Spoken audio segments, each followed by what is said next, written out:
Hey guys, tonight we're sinking into the frozen silence of a medieval winter. No electricity, no furnace, no hot cocoa, just a one-room timber-framed cottage with smoke-stained beams, a roof that groans under snow, and gaps in the wall where the wind whispers like an uninvited guest. You're wrapped in whatever fabric you can find. Scratchy wool, maybe a flea-ridden sheepskin, and the room around you is pitch black except for the low orange flicker of a dying hearth. That is, if you were lucky enough to afford wood for the night. Most couldn't, so you do what everyone does. Tuck your knees up to your chest, press close to whoever's sharing the bed, and wait for sleep to dull the ache in your fingers. If you're still picturing some rustic, candlelit coziness, I should mention your breath is visible, indoors, and your chamber pot is iced over. You probably wouldn't survive this. So, before you get comfortable, take a moment to like the video and subscribe. But only if you genuinely enjoy what I do here. And if you're listening somewhere cold tonight, post your location and local time in the comments. I'd love to know who's freezing along with me. Now, dim the lights. Maybe turn on a fan for that soft background hum. And let's ease into tonight's journey together. You trudge back from the woodline with empty arms. There's nothing dry left to burn. It's been that way for days. All the nearby twigs have already been snapped, and your neighbor's boy was caught trying to pull thatch from a chapel roof. Not that you blame him. The fire you built last night with dung and bark burned too fast, leaving only a pale smear of ash. The chimney doesn't draw well, anyway. Most of the smoke just clings to the rafters and hangs there, heavy and eye-watering. So you try to make do. No fire tonight means no light. Just the fading afterglow of whatever you could smother under a pot. If you've got a stub of tallow candle left, it's for emergencies, childbirth, illness, or saints' days. You certainly won't waste it for something as frivolous as comfort. The room smells like boiled turnips and unwashed feet. You breathe through your mouth. Candles were expensive, firewood even more so, and while we think of medieval Europe as one endless forest, most peasants didn't live in untouched woodland. Much of it was owned by nobles or monasteries, and cutting down trees without permission could land you in stocks, or worse. You could gather dead wood, but only if it truly looked abandoned. Otherwise, it was considered theft. So when the long dark months arrived, peasants didn't stoke roaring fireplaces. They rationed heat like it was gold. Some tried peat, dug from marshy lands and dried into dense brown bricks. It gave off a sour smell and smoked like a dying dragon, but it burned slow and lasted the night, if you had access to a bog. Others used dried dung, pressed into patties and stacked beside the hearth like grotesque gingerbread. Cow dung was best. Horse dung, if mixed with straw, would do in a pinch. But don't expect a sweet aroma. The scent clings to the walls. Historians still argue whether most peasants even had true fireplaces before the 13th century. Many lived with only a central hearth, just a pit dug into the floor, surrounded by stones and open to the rafters. No chimney. The smoke rose, in theory, and drifted out through a hole in the roof or not. Your eyes sting and your throat scratches. You cough through dinner. But the smoke has one secret upside. It slows the decay of thatch and chases off some pests. So, in a weird way, the smoke is part of the insulation. And you need every bit of insulation you can get. The wind outside sounds like a distant animal. Low and steady, sometimes howling, sometimes just a thin whistle through the eaves. You plug up cracks with straw and rags. Someone has nailed a bit of sheep's wool over the doorframe. It helps a little. You rub your hands together and blow into your fingers. No use. The frost has crept along the inside of your walls like lace. You pull your cloak tighter and shuffle toward bed, where you'll sleep in your clothes, because there's no other option. You sleep with your clothes under your clothes, and sometimes even on your clothes. A pile of garments can be the difference between frostbite and just being cold. If you have a bit of leftover cloth, linen if you're fancy, old sack if you're not, you might stuff it in the holes in the walls. Every little bit helps. The room is barely warmer than outside, but your body at least gives off heat. So you huddle with whoever's sharing your sleeping space. A spouse, a sibling, a child, or maybe a traveling stranger. Beds weren't personal. They were communal tools of survival. One fire for the whole house. One mattress for many bodies. There's a child whimpering in the corner. Too cold to sleep, too tired to cry. Someone passes her a warm stone, freshly taken from the hearth before it went cold. It's wrapped in cloth to avoid burns, but it won't stay warm long. Someone else suggests slipping her feet under the pig's belly. Yes, the pig's belly. That's tomorrow's bacon, but tonight, it's a blanket with a heartbeat. And now here's your quirky tidbit. In some villages, people didn't just use hot stones to heat their beds. They would bake bricks in the oven, wrap them in rags, and use them like rustic heating pads. Other times, they'd pour boiling water into bottles made from animal bladders or leather. If you're wincing, don't worry, you weren't meant to cuddle it. You just slid it under the hay where your feet would go. Some families even hung damp clothes close to the fire, not to dry them, but to warm them just enough to create a temporary hot zone in bed. The heat lasted maybe 5 minutes, but in a night that long, 5 minutes of relief was something worth chasing. There's a bowl of onion soup by the hearth, cold now, congealed, but still technically edible. No one touches it. A rat pokes its nose from the shadows, sniffs, then changes its mind. The cat doesn't even stir. She's curled in the hay pile, warmer than anyone else in the room, hoarding heat like treasure. No matter how bad it gets, you're not alone. There's snoring all around. The silence of winter isn't really silent. It's full of breathing, coughing, rustling. In a way, it's comforting. Your neighbor's infant squeals once and then quiets. Someone stirs in their sleep and mutters something about St. Cuthbert. Outside, the snow drifts silently higher against the door. You roll over and close your eyes, face inches from a rough wooden wall. So cold that your nose aches, but your body is tired. The ache in your legs from chopping ice off the well. The sting in your hands from washing cabbage with snow. The weight of all this cold settles into your bones, but you're used to it. It's always been like this. It always will be. And in the quiet, something strange happens. You sleep, despite it all. Not because it's warm or comfortable or safe, but because your body knows how to rest when it must. Even in the cold. Especially in the cold. The sun hasn't risen yet, but someone's already stirring near the door. You hear the soft creak of a leather boot against frozen dirt, the dull jangle of a belt hook, the whispered groan of limbs that didn't thaw overnight. You don't want to move. Your breath fogs in the darkness and your toes still feel like little stones. But it's morning or something like it, which means it's time to get dressed. Except you're already dressed. You never undressed. In the medieval world, layering wasn't just a fashion statement, it was survival strategy. You push off the stiff wool blanket and slowly sit up, shoulders hunched against the chill. Your outermost layer, your cloak, is stiff with old soot and maybe a trace of goat drool. Beneath that, a rough-spun tunic likely patched a dozen times. Below that, a linen shirt, probably never white, maybe never clean. If you're fortunate, you have hose on your legs, though there's likely a hole or two, and the seam itches in all the wrong places. The first rule of layering: don't remove anything unless you absolutely must. Each layer traps a little heat, not much on its own, but together they form a barrier. A soft, itchy, slightly damp wall between you and the creeping frost. Under the armpits, always damp. Around the ankles, probably crusted with mud. But you don't complain. That's what everyone looks like. Even the Reeves wife with her fancy head wrap smells like boiled cabbage after 2 weeks of layering. Wool is the king of materials here. Scratchy, greasy, and miraculous. It insulates even when wet, which is essential when the snow melts and seeps into your boots by noon. The lanolin gives it a faint sheepy odor that, frankly, becomes part of your personality after a while. You pat your arms down and adjust the second tunic, yes, second, on top of the first. It's a little too tight at the shoulders, but it's warmer than going without. You've long since stopped worrying about how it looks.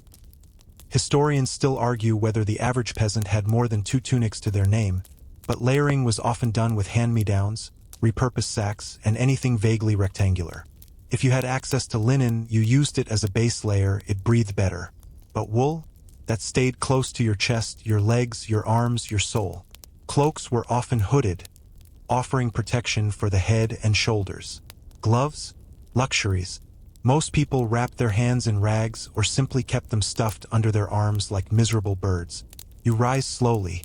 Cold air slides under your garments like a knife, sharp and thin. Someone opens the door, just a crack, and a silver ribbon of light spills in, carrying with it a gust of air that smells like snow, manure, and distant smoke. You grimace, not because of the smell, but because it's another reminder of just how long today is going to be. You lean over to help your youngest brother with his bootlaces. He's 6, bundled like a lumpy potato in layers of wool and an old blanket tied with twine. You wrap his scarf, really just a strip of cloth, twice around his neck and pull his hood tight. He looks like a tiny monk in training. He smiles through chattering teeth. That's the thing about the cold. It humbles you, but it doesn't erase the small joys. Outside, people are already moving about. You hear a cart wheel creaking, a pig complaining, the familiar thwack of someone splitting frozen turnips. You slide your arms into your final outer wrap, a heavy brown cloak, ragged at the hem, and secure it with a wooden pin. It's been mended so many times. The seams look more like a map than stitching. And here's a strange little detail most folks forget. Some peasants even stuff straw or moss between layers for insulation. Not just in shoes, but under tunics and inside hats. It wasn't comfortable, but it worked. There's a reason people called it making do. Sometimes it was just a matter of survival through improvisation. Old letters, cloth scraps, even flattened mouse pelts have shown up in archaeological digs. Anything to add a layer. You wrap a cloth over your head and tie it under your chin. Scarves weren't decorative, they were essential. Heat escapes fast from the top of the head and the neck. A woolen cap helps. A cap and a scarf? Now you're just showing off. Your breath hangs in front of your face like a ghost, and every exhale is a little sigh of gratitude that you didn't wake up with frostbite. Your boots, if you can call them that, are leather, cracked and stiff, lined with something that might have once been rabbit fur. Probably not anymore. You stomp them against the packed dirt floor and wince. The cold reaches up from the ground like it's trying to reclaim your toes. You consider wrapping your feet again in straw before heading out. But you're already late. The layering isn't just about warmth. It's also armor against the world. Against biting wind, yes, but also against the judgment of others. Having visible layers suggests you've got something. Says you're not destitute. The baker's apprentice only has one tunic. Poor lad. Still, you know better than to brag. The villagers remember. That time someone wore bright blue in the dead of winter and everyone muttered about it for a week. What are they hiding? Whose clothes are those? Medieval fashion didn't care about trends. It cared about class, modesty, and survival. And don't forget, undressing was dangerous. There was no warm corner to retreat to after removing a layer. Once you were cold, truly cold, it could take hours to warm back up. If you even could. That's why many peasants wore their layers even while sleeping, even while working, even while, well, everything. The idea of a soft nightgown or warm bedclothes would have sounded like fantasy. Even royalty sometimes slept in their underclothes during winter, just to keep a fraction of warmth trapped overnight. You step outside, layered like a cabbage left in a snowstorm, and crunch into the icy path toward your morning chores. The hem of your cloak drags behind you, collecting slush. Your breath curls upward, fogging your scarf. But your body, padded and bundled, begins to adjust. It's still cold, always cold, but your skin stops complaining. You can move your arms. You can feel your feet. That's all you need. You nod to a neighbor, similarly bundled, similarly hunched, similarly half-frozen. No words are exchanged. Just a mutual shrug, a shared understanding. Another day, another dozen layers. Another morning survived. And as you trudge forward, the thought crosses your mind. Strange, maybe, but real, that you are not alone in this. That others, 100 years from now, 1,000 even, will still be bundling up against cold winds. Maybe not in wool. Maybe not with straw in their boots. But something about the ritual of layering, of wrapping yourself against the elements, will always echo through time. It's the most basic instinct we have. Survive the cold. Survive the morning. survive each other, and sometimes, if you're lucky, you do it with a little warmth left over to share. You're still half asleep, but your body already knows the drill. Move slowly. Don't stretch your legs too far or you'll knock someone. Don't sit up too fast or you'll hit your head on the low rafters. And for the love of St. Bridget, don't pull the blanket too hard or you'll start a mutiny. You're not alone in bed. Not even close. In fact, you might be sharing this bed with 3, 4, even 6 other bodies. Family members, neighbors, and sometimes guests you didn't even know were staying the night. The idea of personal space doesn't exist. You sleep in a tightly packed line, heads facing opposite directions to avoid breathing into each other's faces, limbs tangled like knotted rope. You've got your own section of scratchy wool or stiff linen to cling to, but the real warmth comes from all the bodies mashed together like coals in a dying fire. This is not romantic. There is no pillow fluffing. There's no hot tea or bedtime reading. There is snoring. There is drooling. There is farting. And when one person shifts, everyone shifts. It's a synchronized dance of desperation for just 1 square inch of warmth. The bed itself isn't much to look at. If you're lucky, it's a wooden frame stuffed with straw or hay, maybe feathers if you've managed to keep chickens through winter. More likely, it's just a mattress sack laid directly on the dirt floor, one that hasn't been restuffed in months. Over time, the straw compresses, hardens, and starts to smell a little like mold and old feet. You flip it occasionally, but that only delays the inevitable. The day you must empty and refill it, sending clouds of dust and startled bugs into the air. That day is not today. Instead, you wriggle deeper into the heap of blankets, really just cloaks, capes, and the occasional animal pelt. The most prized are sheepskins and wool-lined cloaks that someone inherited or patched together from scraps. Quilts, in the modern sense, are rare and precious. You don't stitch for beauty. You stitch to stop the wind from blowing through the seams. Children sleep pressed between parents. Grandparents get the warmest spot, dead center. If someone gets up in the middle of the night to relieve themselves or tend to a baby or stoke a dying ember, they return to find their space already filled by a sleepy cousin or dog. That's how it goes. Beds are like soup pots, whatever's in there gets stirred together. And yes, the animals sometimes sleep here too. Chickens especially, because they're small and easy to tuck under a cloak. A dog, if you have one, curls up by your feet. Cat might sleep on your chest. Even a piglet isn't out of the question in colder regions. Its body heat worth more than its squeals. It's not unusual to wake up with a warm snout nestled under your arm and realize it's not your sibling. Here's your quirky fact. Some wealthier households built enclosed beds. Tiny wooden cupboards you could crawl into, almost like a little sleeping box. These were more common in colder regions like the Low Countries, and they kept out drafts better than open beds. Peasants didn't often have them, but in some places, you'd find box beds lined with fur, used by multiple generations at once. It sounds cozy until you imagine someone sneezing in a sealed wooden box all night long. You try not to move too much. Movement lets in the cold. You're wrapped in someone's arm, you think. Maybe your aunt's, maybe not. Someone's knee is jammed into your back. Someone else is mumbling about fish pies in their sleep. You focus on your breathing. Slow, steady, a foggy rhythm. Historians still debate whether the concept of a family bed was as universal as we imagine. Some records suggest that poorer families did share bedding to stay warm. Others argue that in some cultures it was more common for parents and children to sleep separately, when space allowed. But space rarely did. And forget bed frames for a second. Some people just piled straw in a corner, added whatever old cloth they had, and curled up like foxes in a den. The walls around you might be stone, wattle and daub, or unfinished timber, but the bed? That was your true shelter. Getting out of bed is the hardest part of winter.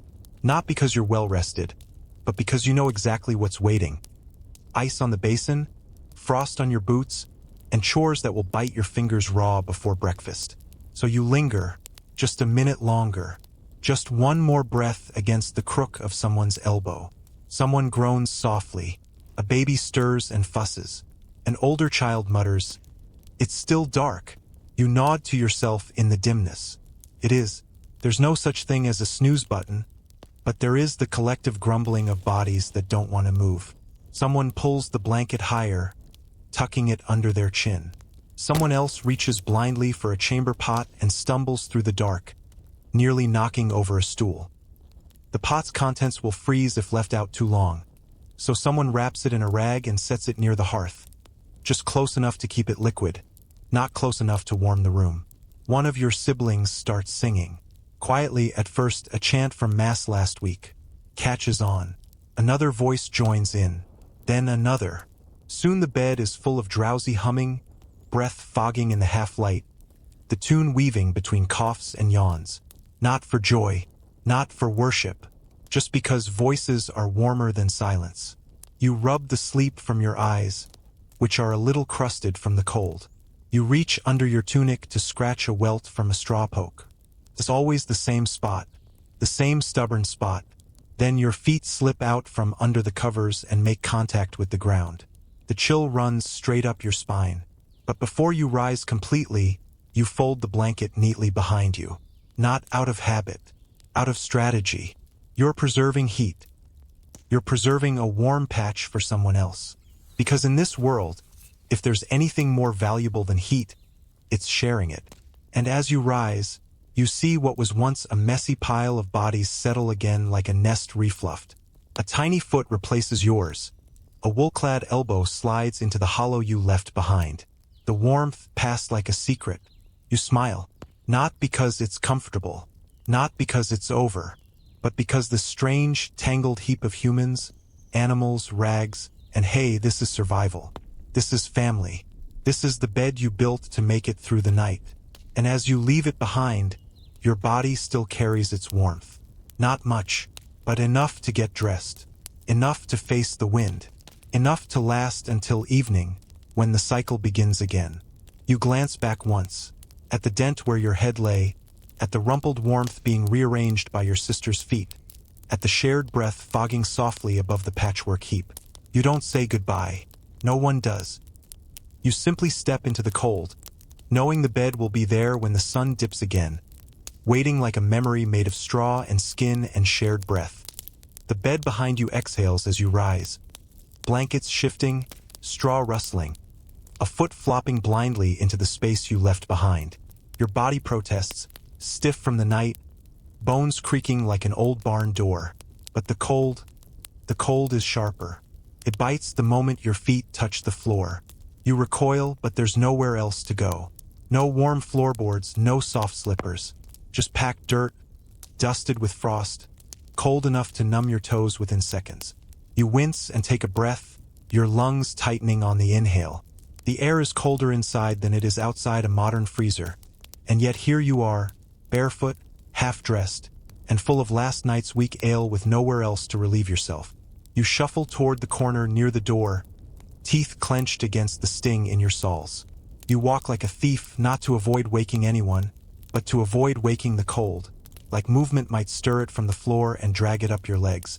In this quiet moment, you've only one mission. Reach the nightjar. It sits near the wall, squat and unglamorous. A thick-bellied pot of clay with a lid that doesn't quite fit and a smell that needs no introduction. It's a miracle it hasn't frozen solid. You lift the lid and brace yourself, against the scent, against the chill that runs over your thighs, against the sheer indignity of squatting in a room where 6 other people are pretending not to notice. You hunch low, cloak still wrapped around your shoulders like a curtain, and do what must be done. The urine hits the sides with a faint splash, and a little plume of steam rises up and vanishes like shame. You say nothing. No one says anything. This is life. When you're finished, you close the lid and nudge it further away from the bed with your foot. Someone else will deal with it later. Maybe you, maybe not. If it's too cold, it'll be left for a day or two, sloshing in the shadows like a sour stew. Eventually someone will brave the walk to the midden pile and dump it out behind the hut, hoping it doesn't splash back up in the wind. Hygiene here is more of a suggestion than a system. Now comes the real trial. You glance at your boots or what passes for them. Leather, cracked and curling at the toes, lined with the memory of rabbit fur long since worn away. The sole of the left one is separating from the top, revealing a slit that breathes cold every time you take a step. They're stiff like old bark, You lift one, tap it upside down to shake out whatever took shelter overnight, then sigh at the state of them. You've worn worse. You've worn nothing.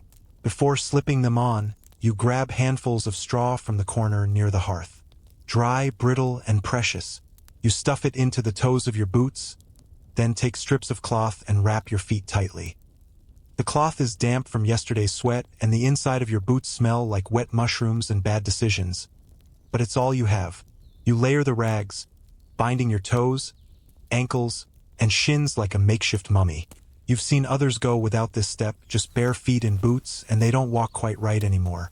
And here comes the fringe tip of the morning. A slice of raw onion. You dig it out from a small jar near the wall, where it's been kept cool but not frozen.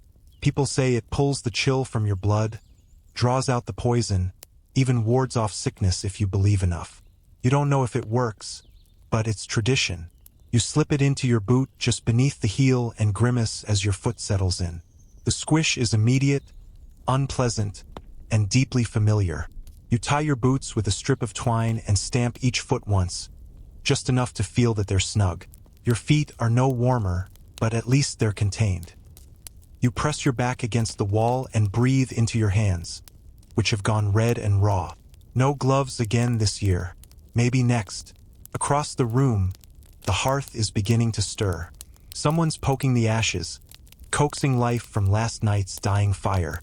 A bit of straw, a handful of dried dung, a prayer muttered under their breath. Smoke curls up like a question mark. For a moment, the embers glow and crackle, and you lean forward instinctively, hoping to steal a thread of warmth from the air. It's not heat yet, but it's hope. The smell of smoke mingles with the earthy scent of damp wool and the faint sour tang of the chamber pot. Nothing smells clean. Nothing feels dry, but at least the room isn't silent anymore.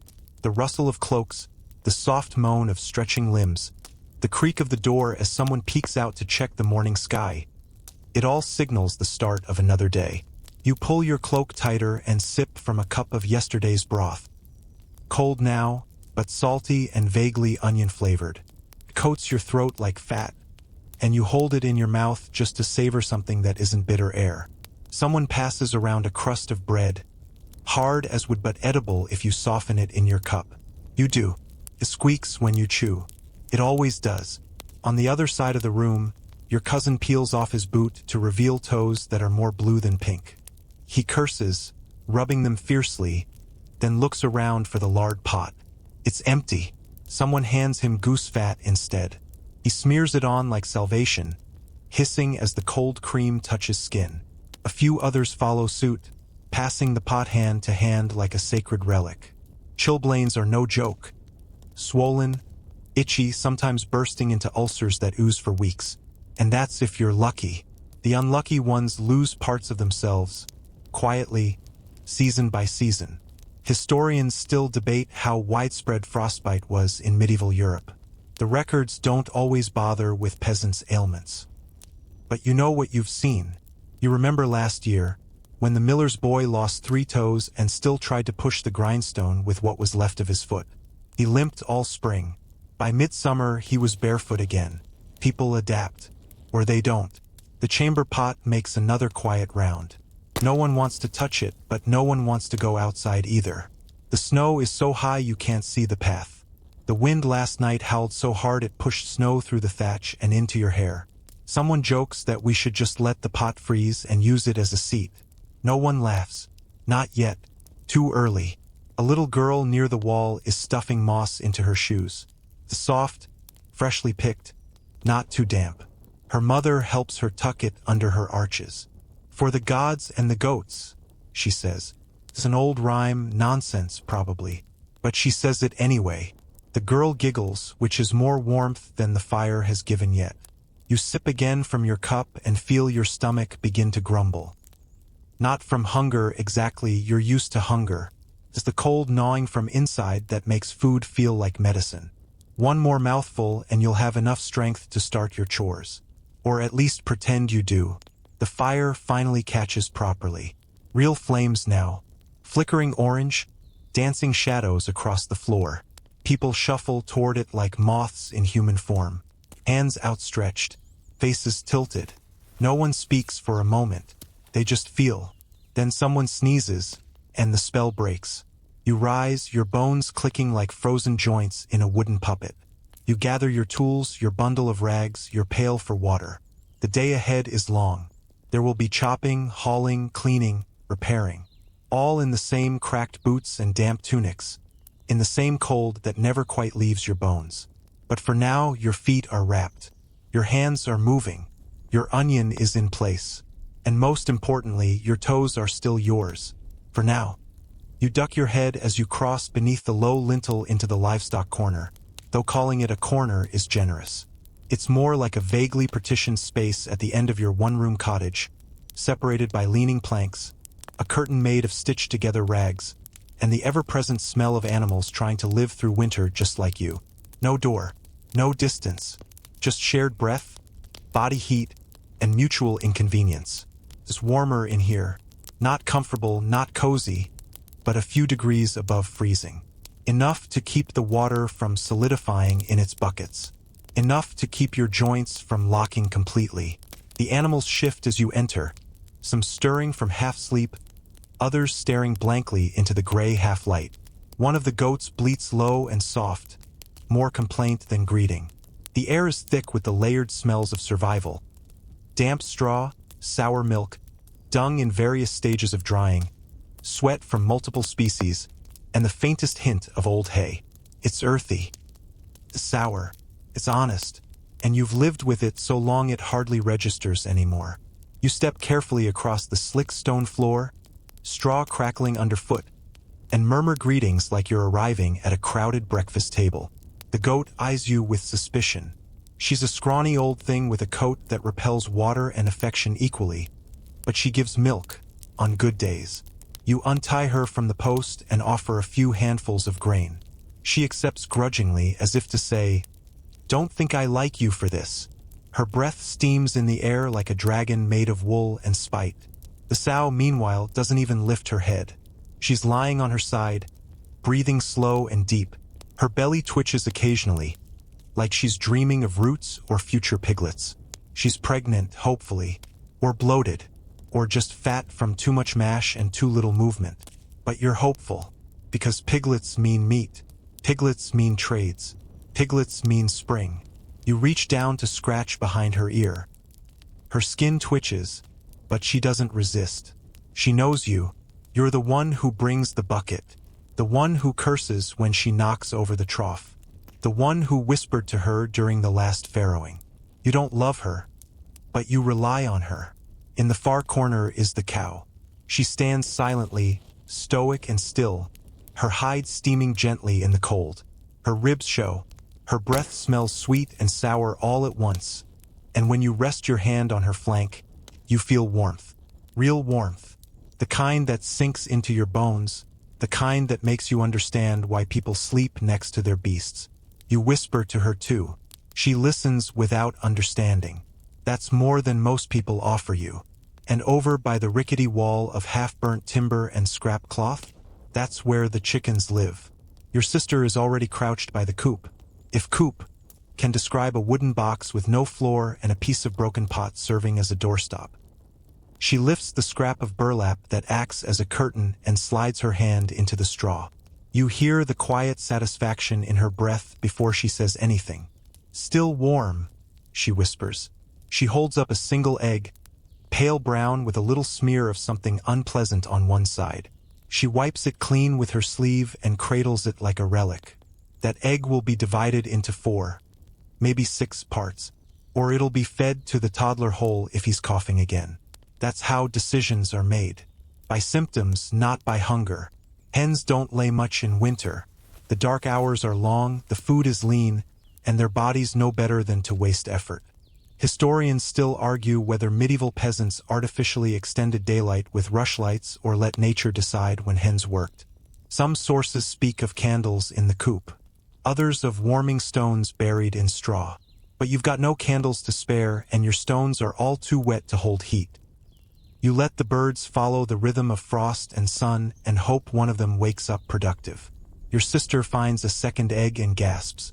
She clutches it with a kind of reverence you'd usually reserve for a relic. "Two," she says. "One for father." You nod. That's fair.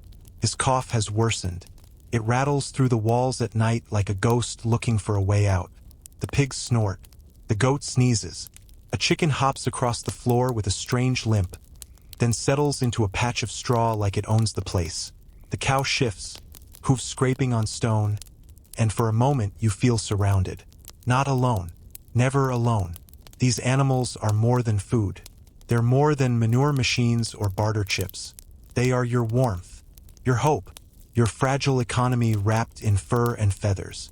They are why you rise at dawn, why you trudge through snow to gather moss, why you whisper to your boots like they can grant favors.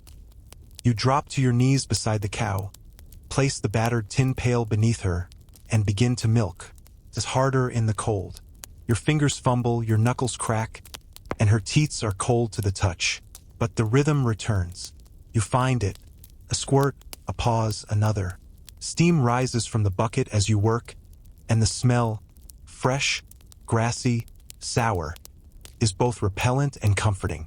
Behind you, your sister hums softly, a lullaby learned from your mother who learned it from hers. You both know the words, though you rarely sing them. They're about warmth, mostly, fires and spring, and the way sheep come down from the hills with thick bellies and thick wool. It's a fantasy, but you sing it anyway. One of the chickens lays a surprise third egg, small, misshapen, but miraculous. Your sister gasps and almost drops it. You both laugh. It's a sound that startles the goat and makes the sow snort.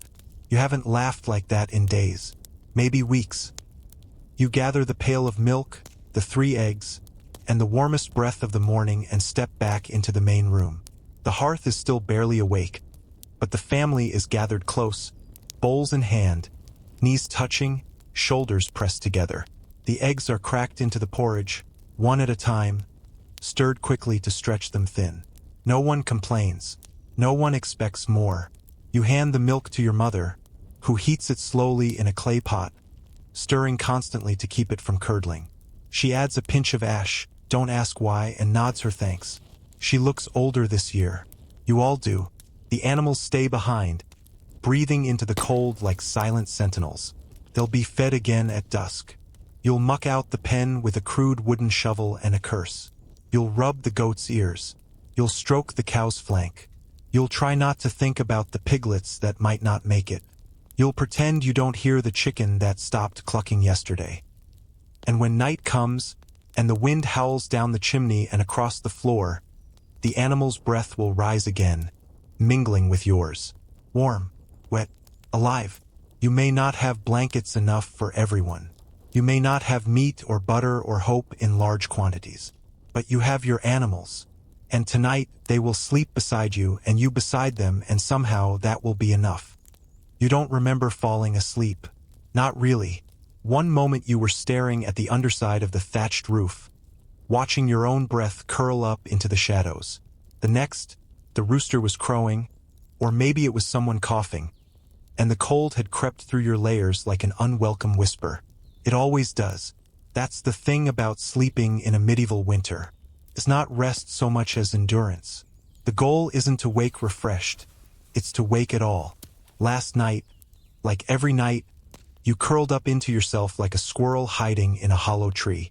Knees tucked high, elbows pressed tight, hands wedged into your armpits or between your thighs where a little warmth still lingers. It's instinct now. Not taught, not learned. Just something your body does when the air bites hard enough to freeze the edge of your nose and steal the moisture from your lips. And you're not alone in this performance of survival.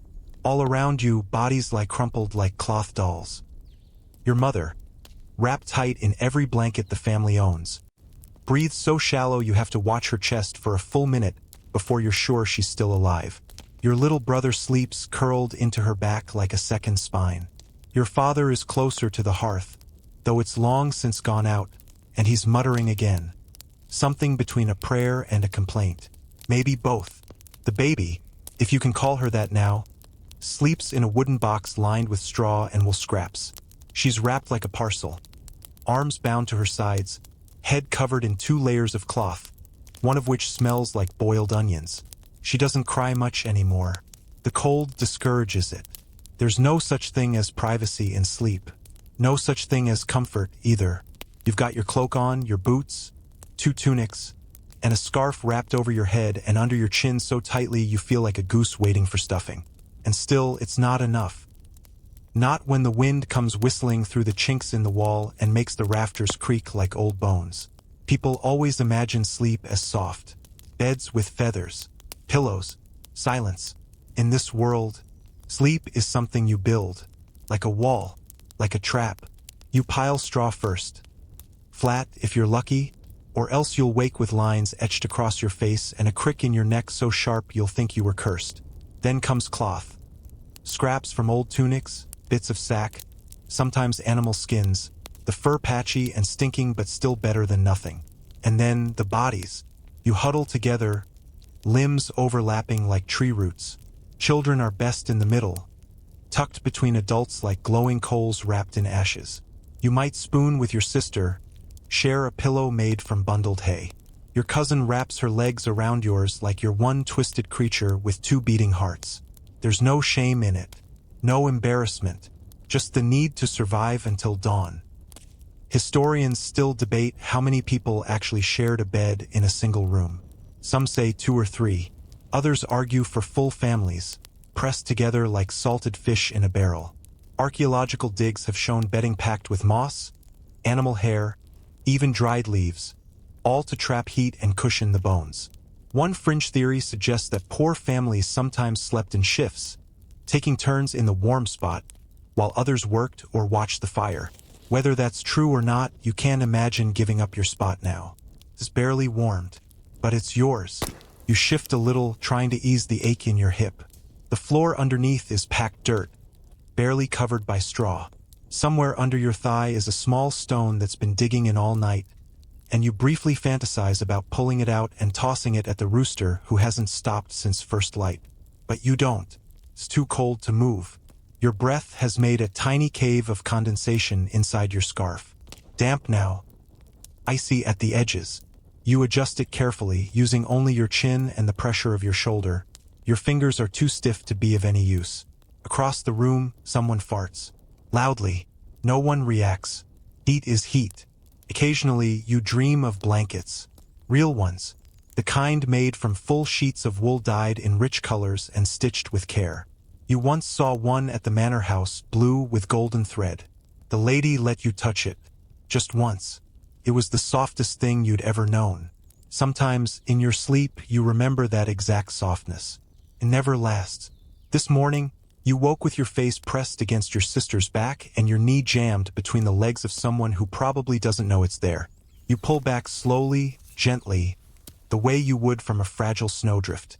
You sit up just enough to see your breath and regret the movement immediately. The cold has teeth now, and they find your neck, your wrists, your ankles with frightening accuracy. You rub your hands together and tuck them under your thighs. You're not ready to move yet. The straw shifts under you, making a sound like dry paper. Someone near the wall coughs. The baby squeaks.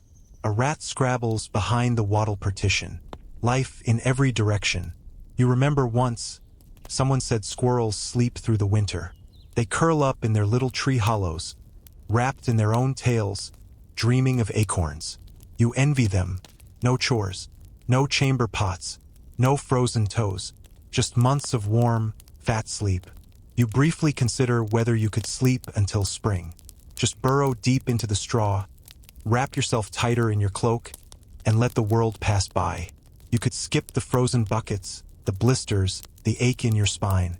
Skip the worry over food, over illness, over cracked boots and sour milk and half-dead hens. But of course you can't, because winter isn't something you skip through. It's something you grind against day after day. You survive it like a dull knife against a whetstone. Slowly, painfully, with sparks only when you least expect them.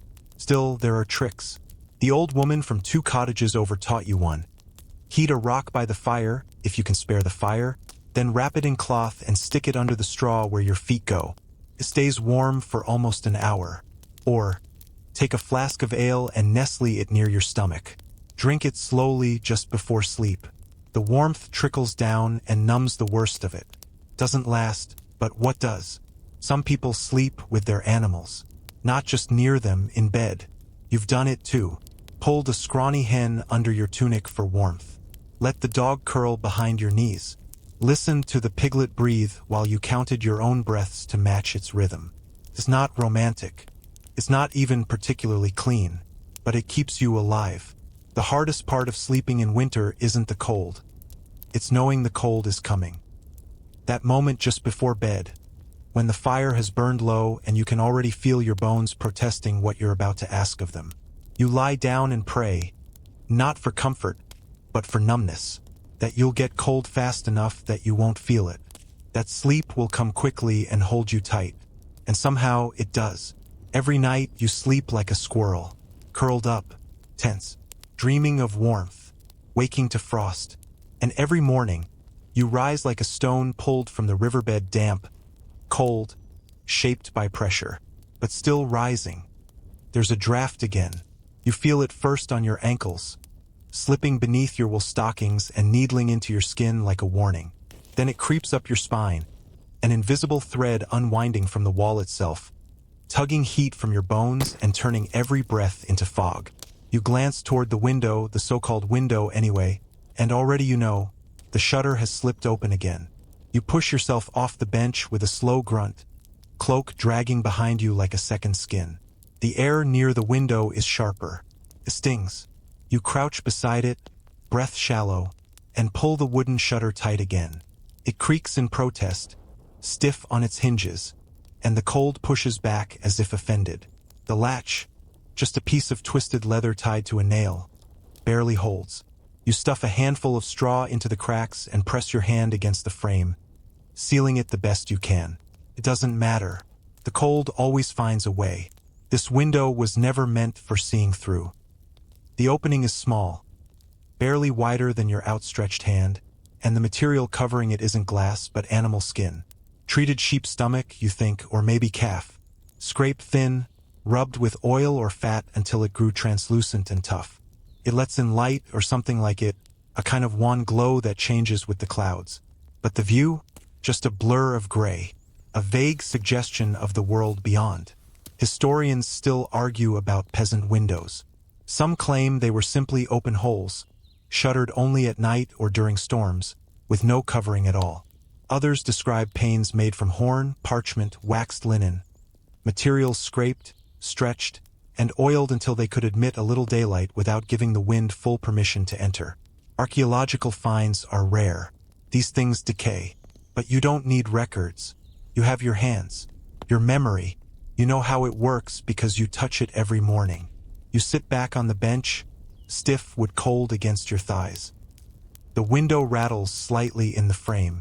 Above it, the daub has cracked, letting in little needles of white light. You'll need to patch it again. With what?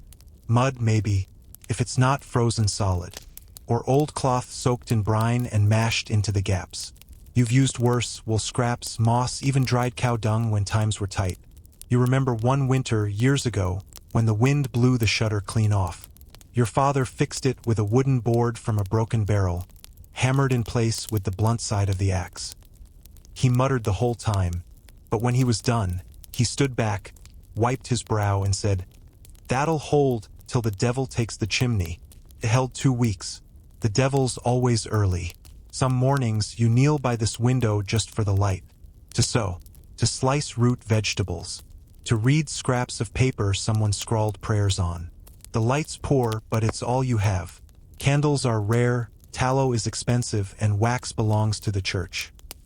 You've melted down old bits before, reshaped them around rushes, and prayed they'd last an hour.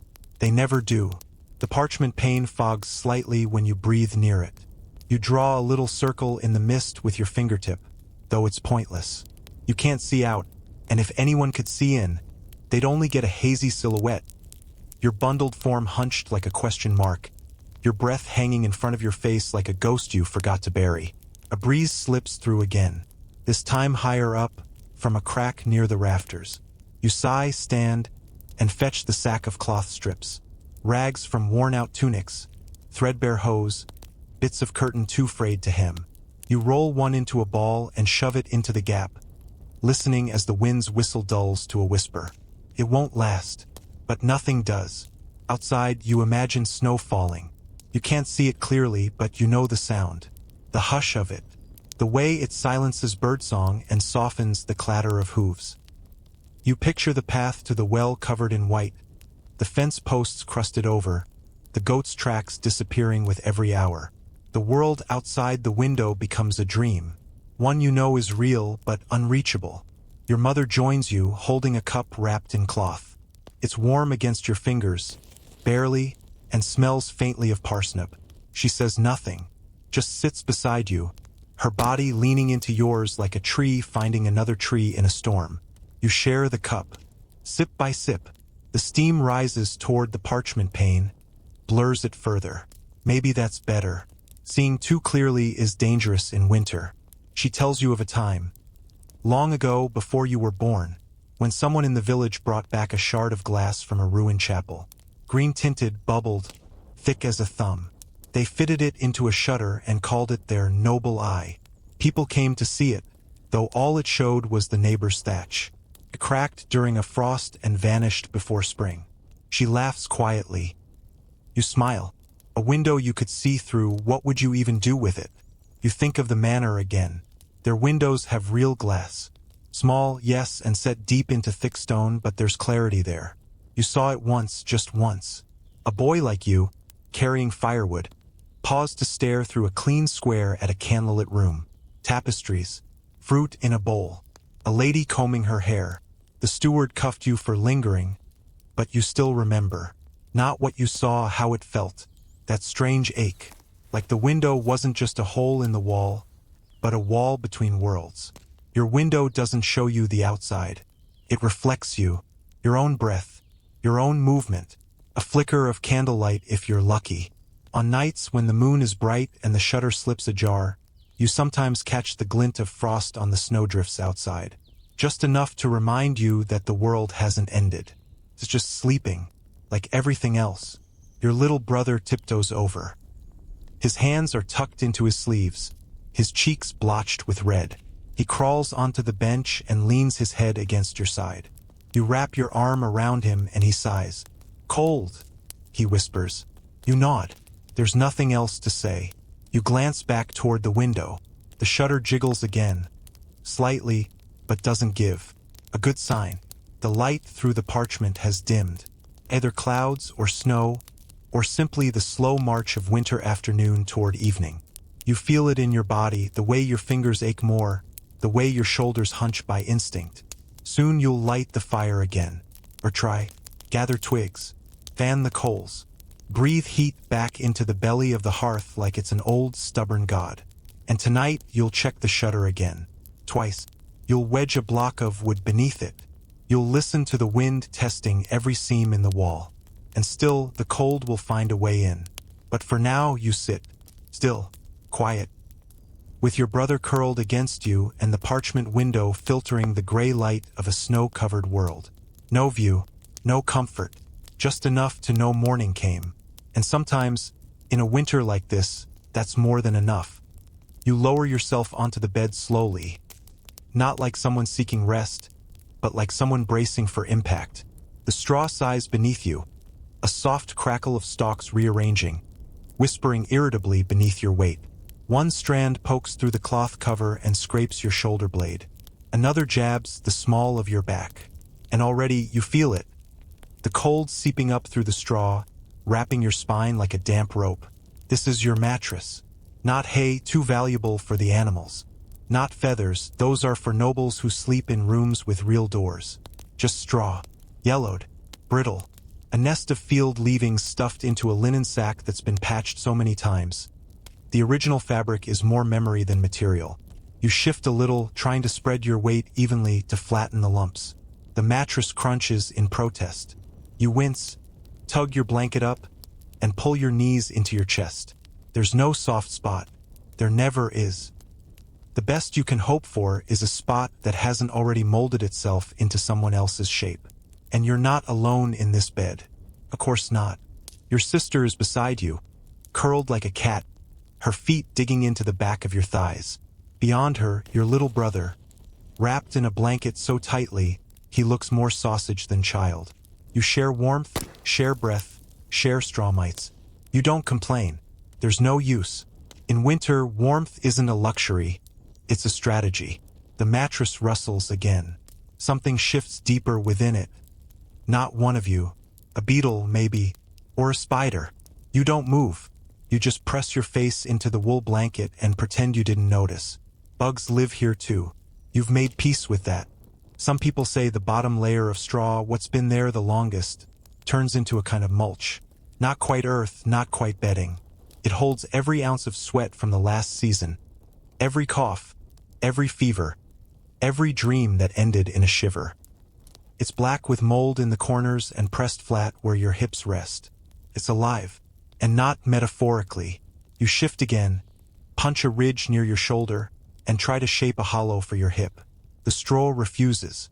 It has its own geometry, and it doesn't care about your bones. Historians still argue about how often peasants changed their bedding. Some say once each season, after a harvest or festival. Others think it happened less often, only when disease broke out or fleas became unbearable.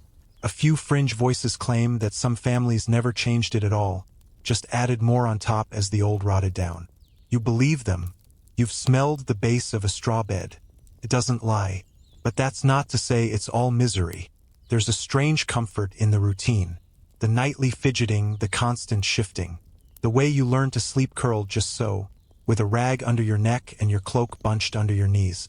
The bed is no friend, but it's no stranger either.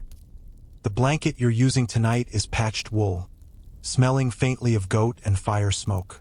It's heavy, coarse, scratchy, but it holds heat like a secret. You tuck your hands between your thighs and draw the blanket up over your chin. The cold is quieter here, under the weight of layers and limbs and stillness. Some nights you dream of featherbeds, silken sheets, down-stuffed mattresses that sink with your body instead of pushing back. You've heard tales, courts where beds are 6 feet wide and draped in velvet, where servants warm the sheets with pans of coal before a noble lies down. It sounds ridiculous, unimaginable, dangerous even. What happens to people who get used to that kind of softness? You remember when the straw was new, just after harvest, golden, clean, sweet-smelling. You helped stuff it into the mattress sack, giggling as it puffed up like bread dough. For 3 nights it felt like a cloud until the first spill, until the first leak, until someone got sick and you couldn't quite clean it out. After that, it smelled like vinegar and worry. Still does. Your mother once tried to freshen it with herbs, handfuls of lavender and mint tucked into the seams. It worked for a little while, but the scent faded fast, and the bugs didn't mind. Now, the lavender smells like dust and the mint like mold. Still, it was a nice idea. There are superstitions, of course. Some say straw cut under a full moon brings nightmares. Others say placing a silver coin beneath your bed will keep the bugs away. You don't have silver, so you sleep with a lump of salt in a cloth pouch instead. It doesn't help, but it feels like trying. And trying is most of survival. You breathe out slowly. Your breath warms your chin, fogs up the blanket. Somewhere in the straw, something twitches. You ignore it. Sleep comes slowly, like everything else in winter. First, your hands go numb, then your toes. Then the itching fades, replaced by a dull ache. Your thoughts drift, not quite dreams, not quite memories, just floating. You remember the time your cousin burned her mattress straw in the hearth out of desperation. It smoked like a demon and smelled like fermented bread, but it caught flame, kept her family warm for 1 night. Then they had no bed. You learned something that day. Don't burn your straw unless you're ready to sleep on stone. You roll onto your back again. The straw cradles you poorly, pressing into all the wrong places. You try not to think about the dampness at the edge of the blanket. Your brother wet the bed last week. You cleaned what you could, but moisture lingers. Still, this is yours. This spot. This tangle of stalks and skin and sleeplessness. You know its contours. You know that if you press your elbow just right, you'll stop the poking in your shoulder. You know how to lay your feet so they don't brush the cold wall. You hear the house settle. A beam groaning, the wind sliding across the roof. Someone turns over in the dark. The fire has gone out entirely now. Only the memory of heat remains in the stones. And somehow, against the odds, your body adjusts. Your muscles relax. Your breath deepens. The straw doesn't soften, but you become heavy enough to stop caring. It holds you, not gently, not kindly, but firmly, like a tired ant who doesn't have time for coddling. You won't sleep well, but you will sleep. Eventually. Here's a strange little tidbit. Some say that the first straw you sleep on after marriage predicts your luck. If it's soft, you'll live in joy. If it's moldy, expect hardship. If it's bug-ridden, well, best not to ask. You're not married, but tonight, your straw feels particularly crunchy. You make a note to worry about that later. The wind outside rises again, then falls. You pull the blanket tighter, shift once more, and close your eyes. Tomorrow, you'll wake with straw stuck in your hair. Your arms will be stiff. Your skin will itch. But you'll be warm enough to move, and that's something. You lie there, wrapped in coarse fabric, buried in a mattress that feels like punishment, and you find the one small grace that keeps you sane. The straw always takes you back. No matter how cold the day, no matter how sore your limbs or heavy your thoughts, it waits for you. It doesn't ask questions. It doesn't offer comfort, but it never refuses you. And maybe, just maybe, that's what safety feels like. You don't undress for bed. You don't even consider it. The idea of slipping into something soft, something reserved solely for sleep, belongs to another world entirely. Not this one. Not when the fire is dying and your breath fogs in the air and your knees already ache from kneeling at the hearth. In your world, bedtime is simply the moment you stop standing. The clothes you wear now, the same ones you wore yesterday and the day before, are the only ones you'll sleep in tonight. No fresh linen, no clean shift, no delicate nightdress. Just a tunic, a shirt beneath it, hose still clinging to your legs, and a woolen cap pulled low over your ears. Your cloak stays wrapped around your shoulders. If you're lucky, it might double as a blanket. If not, it simply becomes another layer between you and the dark. Your hands fumble at the fraying corners of your tunic, trying to smooth the folds where straw has bunched beneath you. But it's no use. The mattress is as unforgiving as the air. Every rustle of fabric is answered by a protest from the straw below. You twist one way, then the other, seeking a crease of comfort. But your clothes stick to you, stiffened by days of wear, by the salt of old sweat, by ash and flour and soot from the kitchen fire. You smell like work and wood smoke and that's how you'll sleep. There's no relief in peeling away your layers. That would only let the cold in. The sharp kind that seeps into your spine and refuses to leave. So you sleep the way you lived all day. Bundled, braced, burdened. Historians still debate whether medieval peasants ever had true nightwear. Some claim that smocks, simple, knee-length linen garments, served as both underclothes and sleepwear, changed only when truly filthy or when something died in the family. Others argue that peasants rarely changed at all, perhaps layering on an extra cloak for sleep but never shedding the day's garb. There are tales of unmarried girls sleeping in woolen dresses beside the hearth, arms folded over their chests, as if even sleep demanded modesty. A few manuscripts show bedtime scenes, but often you can't tell if anyone has changed or not. Because changing, honestly, was a privilege, not a routine. You tug the blanket, what there is of it, closer around your knees. It's not a real blanket, just another tunic, heavier and scratchier, smelling faintly of goat. It used to belong to your uncle.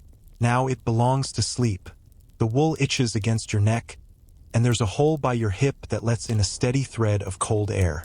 You curl your legs, tucking your toes beneath your thighs. The straw pokes through your hose and scratches at your knees. You ignore it. You always do. To your left, your younger brother breathes in shallow puffs, mouth open, his wool cap having slipped sideways in the night. One bare foot sticks out from under the covers. You reach over, gently pull the blanket down to cover it again, though you know it will creep out again by morning. To your right, your cousin shifts and coughs, pulling more of the shared covering away. You feel it tug against your back. You don't complain. There's no point. This is just the nightly dance. You used to dream of having clothes for sleeping, something soft and white, something clean, the kind of shift you once saw hanging from the window of the Reeves' daughter's home. It danced in the breeze, fine and light, like cloud stuff. You wondered what it felt like to slide into that kind of fabric, to wear something meant only for sleep. But now, lying here in your dirt-smudged tunic, you know better than to wish. Wishing is colder than silence. It bites harder than wind.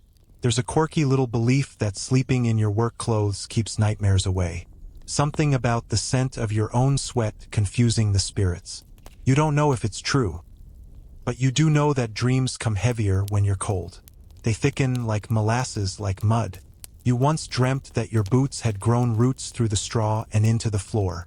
When you woke up, your feet were numb and your cloak had fallen halfway off. In some wealthier households, servants were allowed to undress before bed, especially if the rooms were warmer and the linens finer. But even they didn't sleep nude, not with rats about. Not with the fear of a sudden fire or illness that might pull you from bed into the street before dawn. You needed to be ready, always. Sleep was not an escape, it was an intermission, an ad break between chores. Your tunic pinches at your side where the seam has shrunk from too many damp nights. The shirt beneath it bunches in the crook of your elbow. You tug at it, half asleep, shifting your weight into a new position, and the straw beneath you crackles a complaint. There's a bitter smell rising from the mattress. Sweat and dust and the faint, sour trace of mildew. You bury your nose in your sleeve and breathe through wool. You've heard that some folks sleep beside the fire, wrapped in nothing but a single blanket. That they keep warm from the bricks still holding heat from the hearth. You tried that once. The bricks scorched the back of your legs, and you spent 3 days picking blisters. After that, you learned better to stay clothed. Always. You don't take warmth for granted twice. The wool tunic you sleep in once belonged to your grandmother. It's been turned, patched, shortened, stretched, and restitched so many times it could qualify as a family tree. The sleeves are uneven, the collar hangs loose, and the hem is stiff from past spills. But it's warm, or warmish, which is enough.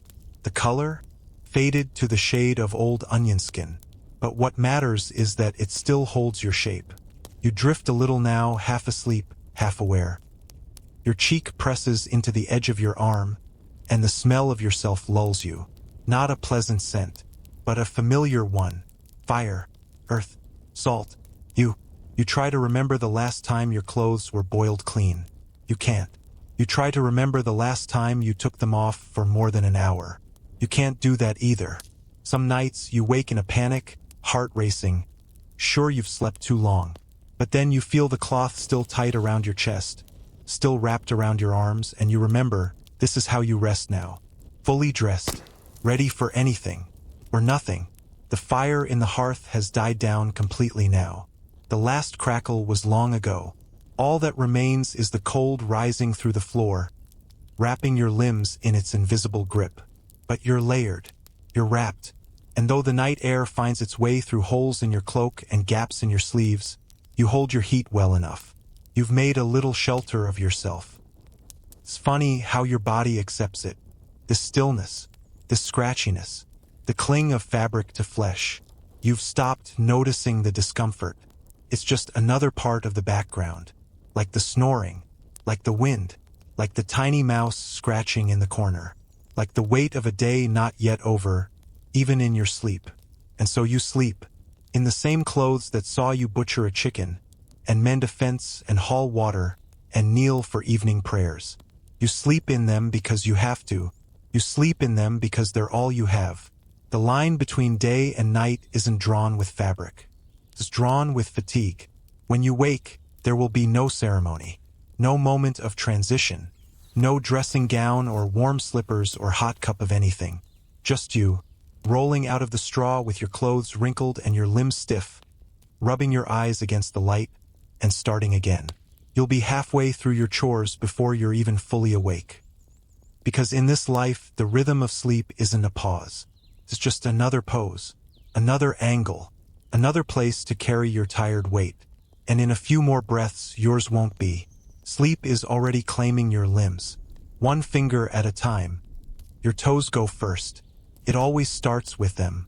You don't even notice it at first, just a dull fading, like your feet are slowly being erased. The rest of your body might still be bundled up, wrapped in 2 tunics and a cloak that smells like wet dog. But your toes, they are out there on the frontier, facing the cold alone. You try to curl them. Nothing. They feel like pebbles tucked into your boots. No sensation, no warmth, just a vague memory of heat. So you stomp them lightly once, twice, hoping for a spark of pain, even just a tingle. It works a little. They sting like they're waking up from some terrible sleep. You do this a dozen times a day. Well, socks? A luxury. Most villagers don't even know what it feels like to own something so extravagant. If you're lucky enough to have woolen socks, you guard them like treasure, darn them with loving care, and wear them only on feast days. Most of the time, it's hay, crumpled rags, strips of old linen, or nothing. This morning, you reach under the bench by the hearth and pull out the same pile of straw you stuffed into your shoes yesterday. It's brittle and a little damp, but it's better than the alternative. You twist it roughly into wads and pack it down into your cracked leather boots, stuffing fistfuls into the toe, then shaping a flat pad for your heel. Some people add dried moss or wool clumps from a sheared sheep, but you're out of both. It's hay or frostbite. The idea is simple. Trap air, trap warmth. Of course, the hay breaks down fast. You'll have to change it again tomorrow, and it scratches your skin if you're not careful. You've had straw splinters so fine they vanished into the side of your toe, and you limped for a week without knowing why. You pull the boots on, leather turns stiff with cold and age, and fasten the ties across your ankles. Then comes the stomp. Always the stomp. To settle the straw. To wake your foot. To remind yourself it's still in there. Historians still argue whether hay-stuffed footwear was common or desperate. Some suggest it was a rare, last-resort peasant trick. Others insist it was routine in colder villages, particularly in the north, where winters dragged for months and socks were a dream. There are even accounts of people stuffing their shoes with fur from dead animals, or wrapping their feet in leaves. One curious chronicle mentions children lining their shoes with cabbage leaves in autumn, not for warmth, but for the moisture. Apparently cool, damp cabbage staved off itching. You wonder who thought that up. And here's the part no one talks about. Once the straw gets damp, you're done. The cold doubles. Wet straw in boots is like carrying ice on your feet. But you still do it. Every day. Because you don't have a choice. You step outside, boots crunching through frost-hardened dirt. Each footfall releases a faint rustle from inside your shoes, like you're carrying a field with you. The cold creeps in almost instantly, but it's dulled now, filtered through layers of hay and stubbornness. Your neighbor, the one with the clubbed foot, wraps his in cloth torn from a curtain and layers that with straw. His limp has gotten worse this year. He says it's the cold. You suspect it's the rot, but you don't say so. Children run past you barefoot. Somehow their soles seem tougher than leather. They squeal and hop and laugh, dodging puddles and patches of slush, feet smeared in ash from the hearth. You shiver just watching. When you were that age, you did the same. The cold didn't bother you then. Or maybe it did, and you didn't know how to name it yet. The cobbler's apprentice says he once made himself felted wool inserts from scraps and grease. Wore them for 3 days before they fell apart. Said they felt like heaven while they lasted. But grease is hard to come by when there's no pig to slaughter, and wool scraps are too valuable to waste. Some folks say crushed reeds work better than hay. You tried that once. They cut into your heels like knives. Others swear by old cloth soaked in lard and wrapped around the feet.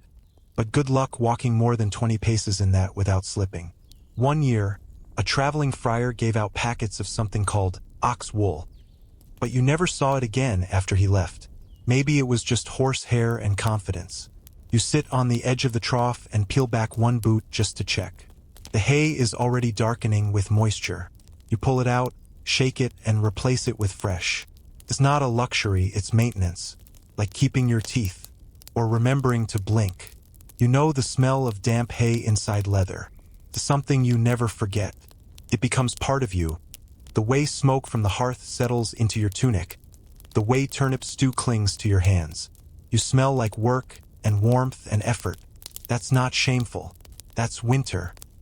By midday, the warmth in your feet has ebbed again. You walk with your shoulders hunched, your gait awkward, because the cold is crawling upward. You press your feet against the kitchen hearth when no one's looking. Just for a moment. Someone shouts, "Don't catch fire!" You shout back, "I'd welcome it." It's half joke, half wish. There are stories about people freezing solid in the woods. You try not to think about them, but one tale always returns. The old man who stuffed his boots with rabbit fur, and they say he didn't lose a toe even when the others in his hut did. That rabbit's name still gets passed around like a charm. A good luck creature. Saint Bunny of warm feet. You wonder sometimes, absurdly sleepily, if there'll ever be a shoe that keeps warmth in all by itself. No hay, no rags, just magic warmth. Maybe in the distant future, people will laugh at the idea of straw-filled boots the same way you laugh at those weird Roman sandals someone dug up last year, with the holes and the flaps and the ridiculous leather fringe. But that's not your problem. Not yet. Tonight, like every night, you'll take your boots off with stiff hands. You'll empty them out by the hearth, watching tufts of straw tumble out like tired thoughts. You'll brush the inside with your fingers, wondering how something so simple can carry you through a world so cold. Then you'll rub your feet with your palms, dry and cracked. You'll whisper something, not quite a prayer, not quite a curse, and wrap your toes in a cloth that's already begun to stiffen from last night's dampness. You'll tuck them close to your stomach beneath the covers, hoping your body can warm them through.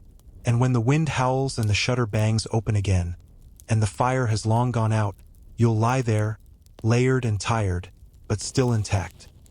Because even without socks, even with straw poking at your heels and a blister you'll pretend isn't there, you made it.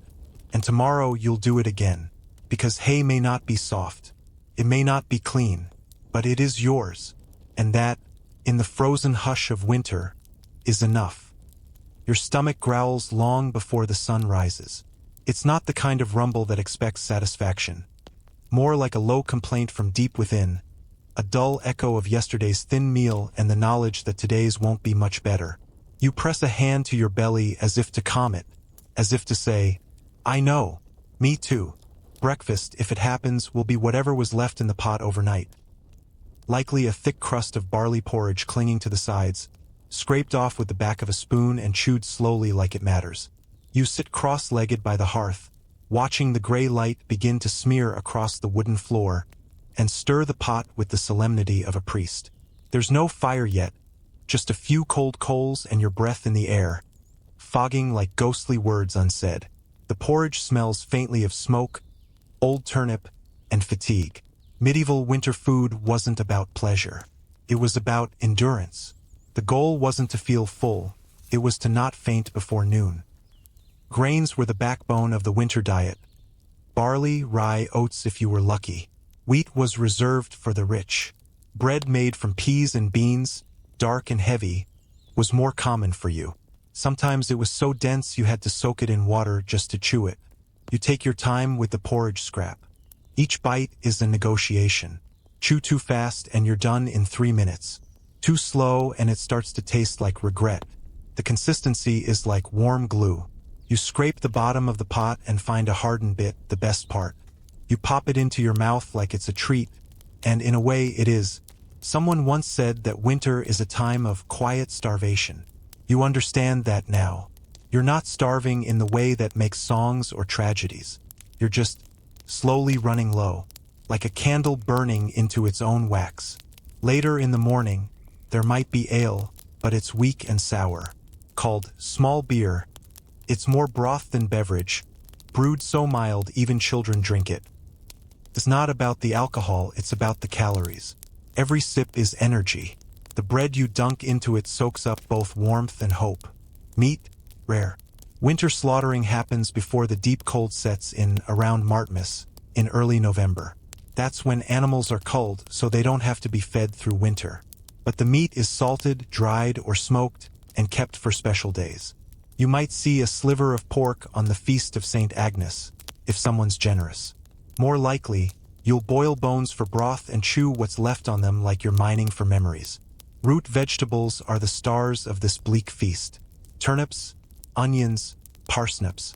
They store well, taste like dirt, and fill space in the belly. You boil them into stews so long that the flavor disappears entirely, replaced by something both bland and slightly sour, like disappointment had a taste. And here's the odd part.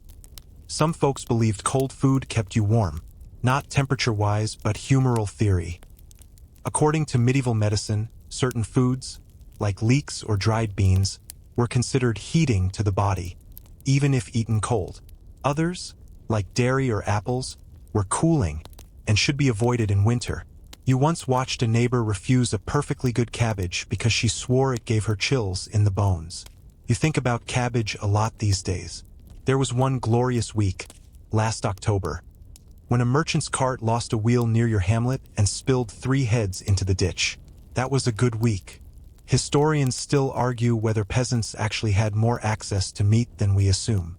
Some records from manorial accounts show generous slaughtering in poor households, while others show almost none.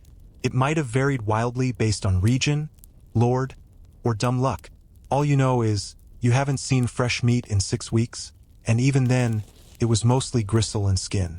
You fish through the coals for yesterday's bread crust. It's harder than you remember. You dip it in water. It disintegrates a little. That's fine. You chew the softened edge slowly, savoring the fact that it's not moldy yet. Not obviously. In some places, people dried slices of bread and reboiled them later into something called bread soup, which sounds elegant but was really just hot swampy bread. You've eaten worse. You think about the cheese in the Reeves house, pale and waxy and smelling faintly of goat.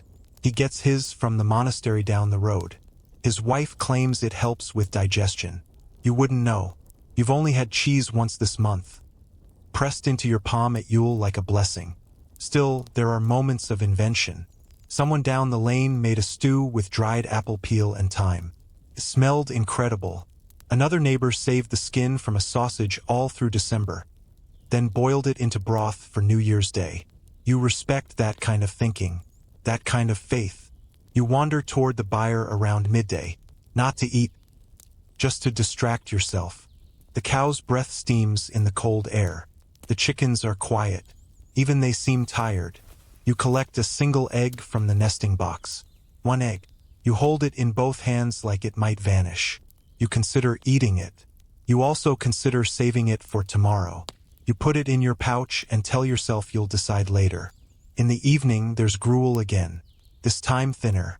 The last of the broth from last week's bone boil has turned into something barely more than hot water. You sip it, huddled near the hearth, and watch your reflection in the spoon.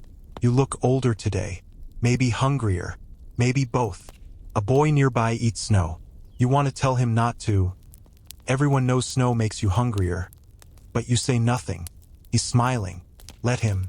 You remember once, as a child, being given a roasted chestnut. It was soft, hot, slightly sweet.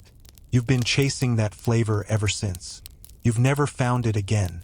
You wonder if you imagined it. By nightfall, you lie down with the same dull ache in your belly.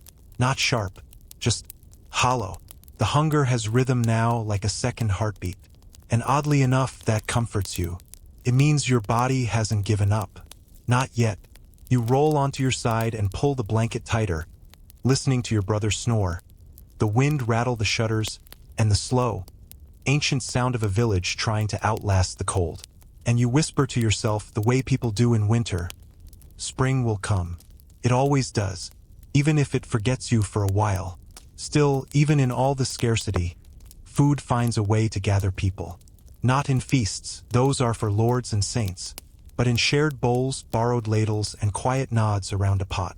Tonight, your neighbor brings over half a cooked onion wrapped in cloth. No explanation, just a handoff as casual as passing a twig. You nod. You trade a finger length of dried carrot you've been saving. It feels like ceremony, like care. There's an old woman down the road who swears by garlic steeped in vinegar. Says it keeps out the deep cold, the kind that gets into your bones and turns your breath sour. You tried it once. It burned your throat and made your tongue feel like bark. But you stayed warm that night. Or maybe you just believed you did. Belief can be filling, too. You think about the saints. The paintings of them, plump and glowing, robes swept wide, holding loaves and fish. You try not to laugh. Your own ribs show if you lean forward too far. Maybe they didn't mean those pictures literally. Maybe it's symbolic fullness. You hope so. You finish your gruel and rinse the bowl with a splash of water you heated over a sputtering fire. You drink the rinse. Nothing is wasted. A smear of fat? A treasure. A bean stuck to the pot wall? Worth a finger burn. Even the scraps you feed to the pig feel like a loss. You watch it chew, lazily, as if it doesn't realize what a luxury it's enjoying. One day soon, you remind yourself that pig will become winter food too. If it survives the frost. If you survive the frost.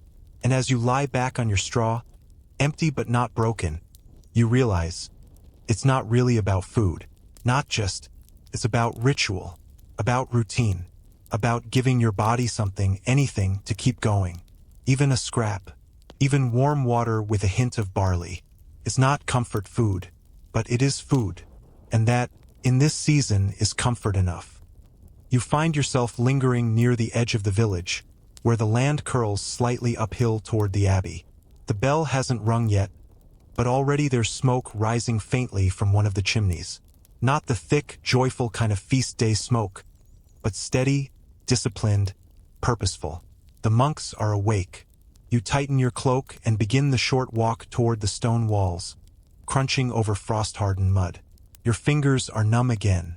You flex them in your sleeves and think about the stories you've heard. That the monks never feel cold. That they know some secret prayers to keep the chill at bay. That they walk barefoot through snow without so much as a sneeze. You know it's nonsense. Or at least you think it is. But still, you go. The monastery is quiet, as always. Even the wind seems to hush itself near the walls. You pass the garden, long since bare except for a few brave cabbages, and round toward the rear, where Brother Aldrich sometimes shares the bread ends too hard for their own table. You wait near the wall, and soon enough there he is, bent like a shepherd's crook, eyes twinkling despite the hour. He passes you a cloth-wrapped hunk of rye and a tiny pot of something that smells of sage and marrow. "Boiled from the foot of a pig," he says with a wink. "Twice." You nod your thanks, already savoring the warmth the pot offers your hands. The monks know tricks. Not magic, not exactly, but cleverness wrapped in patience. Their cloaks are triple-layered wool, heavy as sin and twice as forgiving. They line their boots with scraps of old vellum, discarded manuscripts that couldn't be reused. You once saw a fragment of Psalms wedged into a monk's shoe, ink barely legible beneath the grime. Holy insulation. They dig trenches for warmth. Little hollows behind the chapel, shielded from wind, where sunlight lingers longer. They nap there sometimes, huddled under blankets like beetles under bark. You tried it once. It worked a little. Inside their stone walls, warmth is a discipline. Not a luxury, but a rhythm. Every movement measured. Every fire tended with the care of a relic. You once heard that they boiled water just to warm their hands in the steam, then used the same water to clean their tools or pour over root vegetables for supper. Nothing wasted. Ever. Historians still argue whether monasteries truly offered better living conditions for the poor. Some say they were sanctuaries of charity and hot broth. Others insist they were strict and stingy, with rigid rules and little joy. You suspect it depends on the monk. Brother Aldrich is kind. He once taught you how to wrap your hands in soaked linen and hang them near the chimney wall. Not over the fire, but next to it. The steam, he said, gets deeper into the bones than dry heat. He was right. You did it one night when your fingers had gone stiff and purple, and by morning you could move them again. They sleep together, the monks, all in one room under one long, low ceiling. No privacy, but plenty of shared warmth. You imagine it must smell like old wool and holy breath. But better that than freezing alone in a hayloft. They chant to stay warm, too. Hours of it. Long, droning syllables that rise and fall like the sea. You once sat in the back of the chapel, wrapped in your scarf, and felt your chest vibrate with the sound. It was like being inside a kettle about to boil. The rhythm of it, the way it synchronized breath and heart, made you forget the chill for a while. You wonder if the prayers help. Maybe not the words, but the rhythm, the breath, the act of doing something together while the wind claws at the walls. That might be warmth enough. Today, you trade Brother Aldrich a bundle of dried thistle you collected from the roadside. He uses it to steep teas for the sick. In return, he gives you a sliver of cheese and 2 hardened rolls. Monastic generosity. Before you leave, he offers one more gift, a square of waxed cloth. Tuck it between your tunics, he says. It holds the heat. Smells awful, though. You do as he says. And he's right. It stinks like old tallow and sour herbs. But within minutes, your back begins to feel less cold. Not warm exactly, just not cold. And that's a miracle in itself. Later, you find yourself copying the monk's habits. You dig a little trench by your own cottage wall and sit in it with your knees tucked close, cloak around your head. It's quiet there, and the sun hits it just enough. You hum a psalm you only half remember, the syllables curling in the air like smoke. It helps. Sometimes, you see one of them walking the perimeter, hands folded into sleeves, face lifted slightly as if listening to the sky. You wonder what they hear in the stillness. Maybe nothing. Maybe everything. Their kitchens are small but orderly. Brother Aldrich once invited you in, just for a minute. It smelled like onions, soap, and dried rosemary. A warmth that didn't come from the fire alone, but from routine, from purpose. You watched a monk stir a pot with one hand while reading aloud from a tattered psalter, his voice barely above a whisper. The flame flickered in rhythm with the words. They make bricks of pressed wool and old hay, soaked in animal fat and dried over weeks, to burn more slowly in the hearth. They're not pretty, they stink, but they last through the coldest nights. You tried making one. Yours crumbled. Theirs did not. When visitors come, pilgrims, tradesmen, even beggars, they're given a seat by the wall where the sun hits longest. Not by chance. The monks have mapped it. They know where warmth gathers, where drafts sneak in, which corners breed mildew and which ones dry quickly in the wind. Sometimes you think they know the weather better than the sky does. On feast days, they share extra broth. Not just because it's tradition, but because they remember what it feels like to be cold, uncertain, and alone. Some of them came from villages like yours. Some of them still dream of their childhood cottages, of mothers rubbing frost from their ears with wool-wrapped hands. They chant louder on those nights. As you walk back down the hill, you glance over your shoulder at the abbey. Sunlight catches on the frost that coats the slates of the roof. It looks like a jewel box. Silent, bright, enduring. You know you can't live there, but knowing it exists, that somewhere nearby, there are hands stirring broth, pages being turned, and cloaks being mended, that helps. Some warmth isn't just about temperature. It's about memory, about shared silence, about knowing that somewhere, someone is humming a psalm beside a glowing wall, and for a moment, the world is less cruel. You carry the warmth back with you, not in your hands, which are still red and raw, but somewhere behind your ribs, like a coal tucked into moss. It won't last the whole day, but it'll burn long enough. And that is sometimes all the miracle you're going to get. The stories begin before the real cold sets in. They slip into your ears with the autumn wind, winding their way between root vegetables, through woodpiles, under eaves that groan with the promise of snow. They aren't written, peasants don't have books, but they live in voices. Old women hum them while stirring porridge. Young boys mutter them while tying bundles of kindling. They travel in the breath between neighbors, in songs sung to colicky babies, in whispered warnings you don't dare ignore. Even if you roll your eyes in the daylight, you were raised on these tales. You didn't believe all of them. Or maybe you did, back when your fingers were small and always sticky with barley paste. Now, curled up in a corner with frost clawing at the shutters, and your toes tucked deep under straw and 3 layers of someone else's hand-me-down socks, you find yourself whispering them again, just in case. They say the wind can smell fear, that it slinks through tiny gaps in the wood, sniffing out houses where people forgot to hang dried mint above the doorframe. that it chooses who will suffer. They say that if you forget the rhyme of the frost bride, she'll come to you and press her lips to your eyes, freezing them shut. And they say, quietly, that if your cat refuses to enter a room after dark, you shouldn't enter either. The cold walks sometimes, on two legs, wearing a stolen face. You laugh it off in the daylight, but at night, the laugh dies in your throat. When the fire's nothing but a red eye blinking in the hearth and your breath curls like smoke above your blanket. Even a whisper of wind sounds like a whisper from someone. You check the moss plugging the window cracks. You sleep facing the wall. You once met a man who swore by silver coins sewn into his sleeves. Reflects the cold back at the sky, he claimed. He also believed his cuffs were warmer for it. Another old woman stitched red thread into every layer she wore, from tunic to chemise. For strength, she said, tapping her chest. She outlived 3 husbands and a rat-borne plague. Coincidence? Perhaps, but you still have red thread in your sewing basket. Then there's the shepherd who slathered his boots in sheep tallow before bed, saying it sealed the warmth in.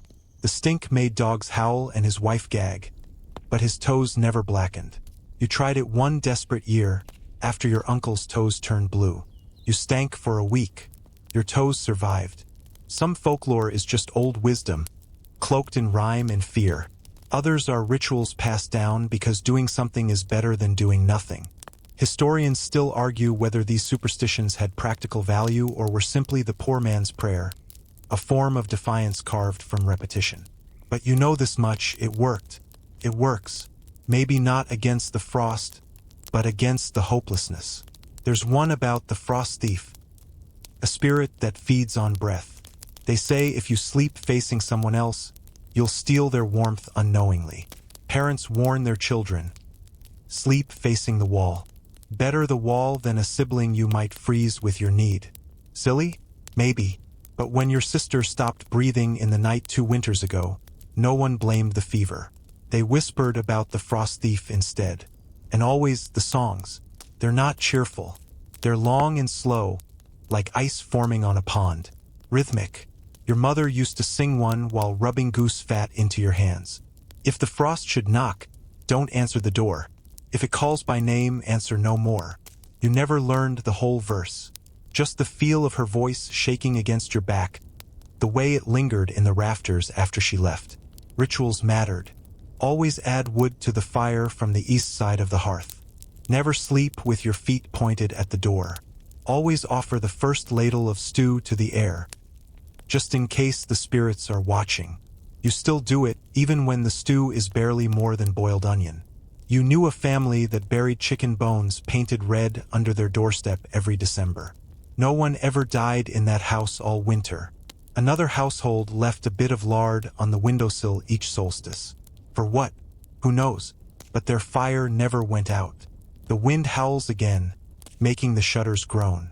You wrap your arms tighter around your knees and pull your scarf higher. There's no fire tonight, only the slow-burning ember of memory, and habit, and hope. You breathe into your palms and cup the warmth like it's holy. Maybe it is. Some nights, that's the only prayer you have. You whisper an old rhyme. Not because you believe it will summon spring, but because your grandmother did, and she survived winters that buried fences and froze the well.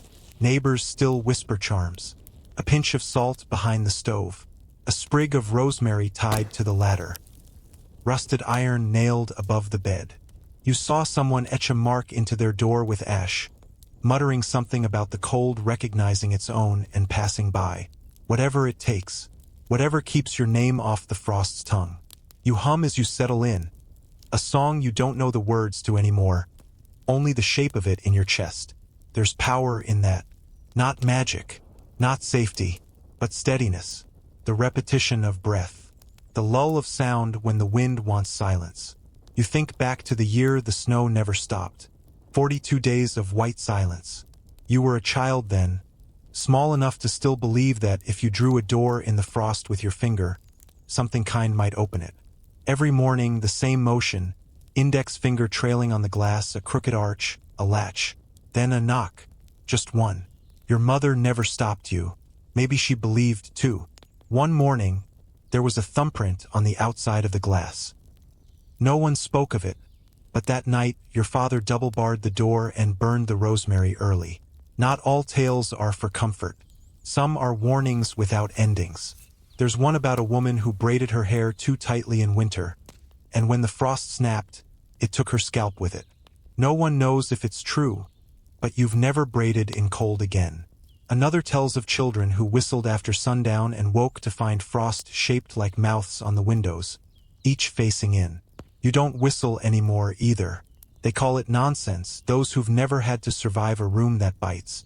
But for you, every tale is a woven thread, each ritual a stitch that binds you to something bigger than fear. Not belief in magic, but belief in memory. That someone, somewhere, lived long enough to pass the story on. And now it's your turn to carry it.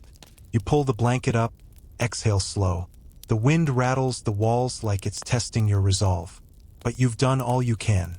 Said the old lines. Sung the long songs. Faced the wall. Outside, the cold gathers its stories too. But inside, you are not unwritten. Face to the wall, covers drawn tight. Dream of the green that comes with the light. The relentless grip of medieval winter descended upon all, but for women, its icy tendrils reached deeper, intertwining with their very being, their societal roles, and their inherent biological realities.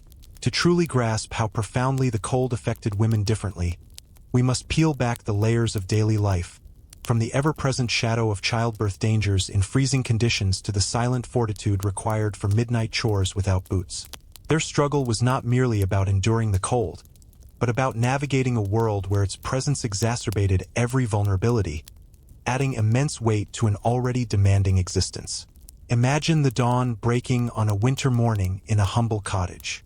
For a woman, the day's arduous labor often began before the first sliver of light, and many of her vital tasks pulled her away from the meager warmth of the shared bed and into the biting outdoor air. While men might eventually head to the fields for strenuous, but often intermittent, labor, weather permitting, a woman's domestic duties were continuous and non-negotiable. She was the heart of the household's immediate survival. Fetching water, for instance, was a daily pilgrimage, often to a distant well or river that might be partially frozen. Picture her, perhaps pregnant or with a small child clinging to her skirt, chipping away at ice or breaking through a skim of frost, her hands quickly growing numb. Carrying heavy buckets of icy water back to the cottage, often slipping on frozen ground, was a relentless physical demand. This exposure, even for short periods, was intensely chilling and exhausting. Then there was the constant quest for fuel. Gathering firewood was a perpetual chore, and in winter, the available wood was often damp, snow-covered, or frozen into the ground. Hauling branches, even small ones, added to the physical burden, and her hands, already raw from cold, would ache with every splinter. For many peasant women, their hands and feet were rarely, if ever, truly warm for months on end. They were the primary tools for their labor, and their constant exposure to damp and cold made them incredibly vulnerable to ailments like chilblains, those agonizing, itchy, and sometimes blistering swellings that could make even simple movements excruciating. Without proper foot protection, even basic tasks became a torment. The thought of performing these essential, often pre-dawn or late-night, tasks without boots, perhaps only in flimsy, ill-fitting turn shoes stuffed with hay, or even barefoot across a dirt floor that might be dusted with snow, speaks volumes about the sheer hardship and lack of protection. The cold seeped directly into their bones through the soles of their feet, chilling their entire body. The care of livestock, even those housed partially indoors, also fell heavily on women. Feeding smaller animals like chickens or goats, cleaning their enclosures and managing their waste, which, while providing warmth, also contributed to cold-related illnesses through dampness and poor air quality, were daily duties that offered little respite from the chill. These tasks often required stooping, kneeling, and prolonged exposure in drafty sections of the cottage or small outdoor shelters. However, the most profoundly dangerous and uniquely female burden of medieval winter was childbirth. Pregnancy itself, with its increased metabolic demands, made a woman more susceptible to the cold. But childbirth in freezing conditions was an acute and terrifying ordeal. Labor could last for many hours, even days. A woman in labor would be sweating, vulnerable, and exposed. In an unheated or minimally heated cottage, the risk of hypothermia for both mother and child was immense. Imagine the stark contrast of the mother's body, feverish from exertion, meeting the frigid air of the room. Every breath she took would be visible. Traditional birthing positions, often kneeling or squatting, exposed the lower body further to cold drafts from the earthen floor. The newborn's transition was even more precarious. Emerging from the constant, enveloping warmth of the womb into a brutally cold room was a shock that many infants simply could not survive. Medieval birthing practices lacked the understanding of thermoregulation we have today. Keeping both mother and baby warm was an immense, desperate challenge, relying on primitive methods. Swaddling the infant tightly in whatever rags or cloth were available, huddling the new family close to the meager warmth of a few hot bricks or stones wrapped in fabric, and relying on the precious, shared body heat of other family members crammed into the same bed. The presence of a birth helper or midwife, often another woman from the village, would be crucial not just for assistance with the birth itself, but for managing the desperate struggle against the cold. The dangers extended beyond immediate hypothermia. A cold, damp environment significantly increased the risk of postpartum hemorrhage, bleeding after birth, as cold inhibits the body's natural clotting mechanisms. Infections, always a grave threat in medieval childbirth due to lack of sanitation, were exacerbated by weakened immune systems from cold exposure. For the infant, beyond hypothermia, the cold increased the risk of respiratory distress, pneumonia, and a host of other ailments that could quickly prove fatal. The likelihood of a successful birth, let alone the survival of both mother and child beyond the first few days, plummeted drastically in the depth of winter. It was a perilous gamble every time. Furthermore, women were almost universally the primary caregivers for the sick, the elderly, and the very young within the household. This meant endlessly trying to warm water for compresses, struggling to keep a feverish child warm under inadequate blankets, or tending to a frail, shivering elder.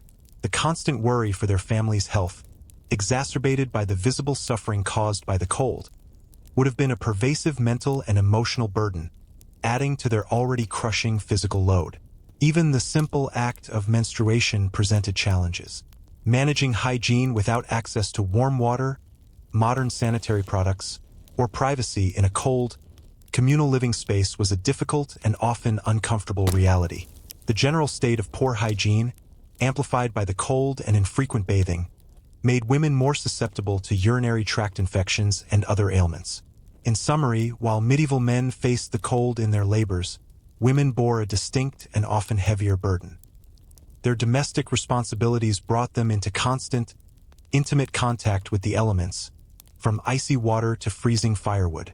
More critically, their biological role as childbearers exposed them to life-threatening risks in conditions that offered little protection or comfort. Their daily grind was not just about physical endurance, but about a unique form of maternal and domestic resilience against the unrelenting grip of winter, making their survival, and by extension the survival of the entire family, a testament to extraordinary strength and fortitude. The relentless grip of medieval winters wasn't just a fleeting hardship. Its icy tendrils stretched across centuries, subtly shaping not only physical environments but also the very fabric of human society. To this day, in our world of instant warmth and abundant light, we can distinctly trace how these cold centuries still linger in language, traditions, and old folk remedies, a testament to the profound and enduring impact of an era when survival literally hinged on battling the elements. The long, brutal winters ingrained patterns of thought and behavior so deeply that they persist, even in our age of central heating and advanced medical science, becoming almost intuitive part of our collective human inheritance. Consider, for a moment, how profoundly the experience of cold has permeated our language, a living archive of past struggles. We routinely use phrases like cold snap, painting a vivid picture of an unexpected, sharp drop in temperature, much like a sudden breaking twig on a frosty morning. A biting wind isn't merely strong. It feels as though it's physically gnawing at you, an echo of gusts that truly lacerated exposed skin, leaving it raw and painful. And to be bone-chilling describes a cold that doesn't just affect the surface, but penetrates deep into your very core, a sensation intimately familiar to anyone who's ever shivered uncontrollably in a medieval hovel where warmth was a fleeting dream. The words chilly and nippy carry a distinct sense of an invading, unwelcome cold that seeps in from every crack and crevice, making itself at home in every corner. Conversely, our language of warmth is equally telling. Expressions like cozying up, warming the hearth, or keeping the home fires burning aren't just quaint sayings.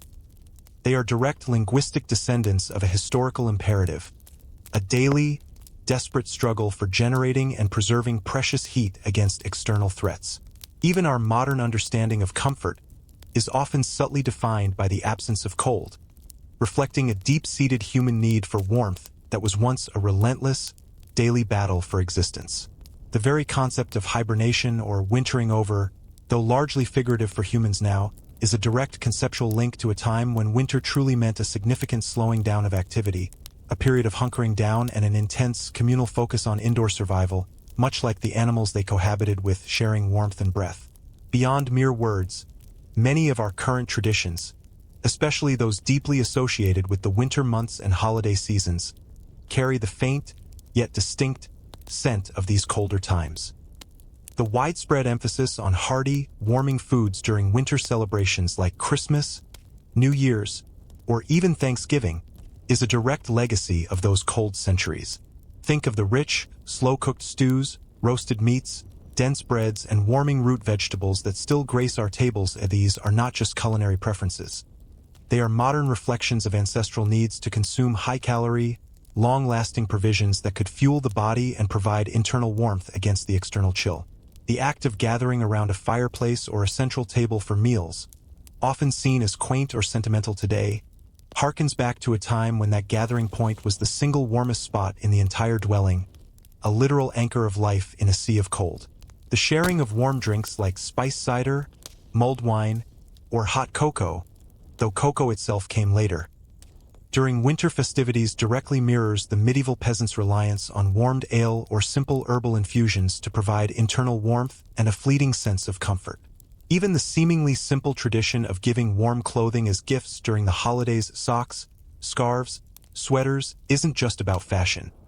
It's a deeply ingrained societal habit, a gentle echo of a time when such garments were invaluable tools for survival, a genuine expression of care for another's well-being in the face of a tangible threat.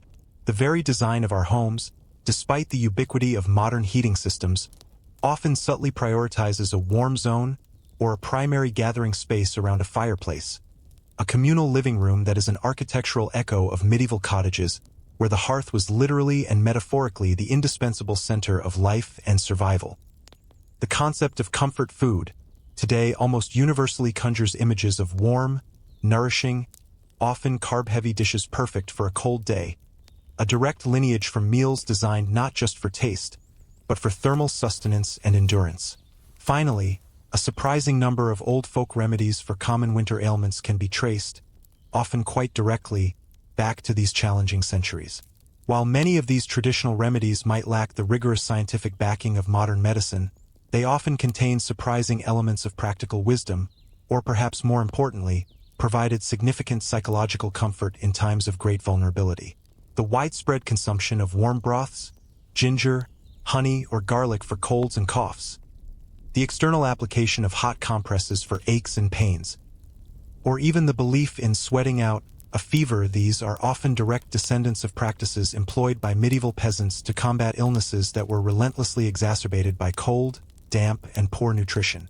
The emphasis on layered clothing, even in less extreme conditions than medieval life, is a practical legacy that continues to be taught for effective warmth retention. Some remedies involved specific herbs or concoctions believed to warm the body from within or ward off chills, a kind of inherited wisdom passed down through oral tradition, born of generations of trial and error in desperate circumstances. Even rudimentary remedies for persistent, painful conditions like chilblains, those agonizing sores from cold exposure, speak to a problem so pervasive that it forced continuous ingenuity and resourcefulness, a collective memory of pain and the search for relief. And so, as the modern world spins on, bathed in artificial warmth and abundant light, we can feel a faint, reassuring hum beneath the polished surface of our comfortable lives. The intense, visceral chill of those distant medieval nights, once a fearsome, all-consuming adversary, has long since receded into the annals of history, leaving behind only these subtle whispers, these gentle echoes, woven into the very fabric of our everyday existence. There's no longer the terrifying need to fear the biting winds that once swept mercilessly through flimsy wattle and daub walls, nor the desperate, heart-wrenching search for a stray, precious ember on a moonless, frozen night. The anxieties of impending frostbite and tragically empty larders, which once consumed every waking thought, have softened into distant, almost imperceptible echoes, allowing us to find profound peace and deep security within our well-heated, brightly lit homes. You are safe, dear listener, truly safe and wonderfully comfortable, enveloped in a comforting warmth that your ancestors could only dream of, beautifully far removed from the anxieties and physical torments of a peasant's frozen night. Just gentle reminders now of a deep-seated human resilience and ingenuity that carried countless generations through the very harshest of times, allowing you, at last, to drift effortlessly into a soft, undisturbed, and truly warm sleep.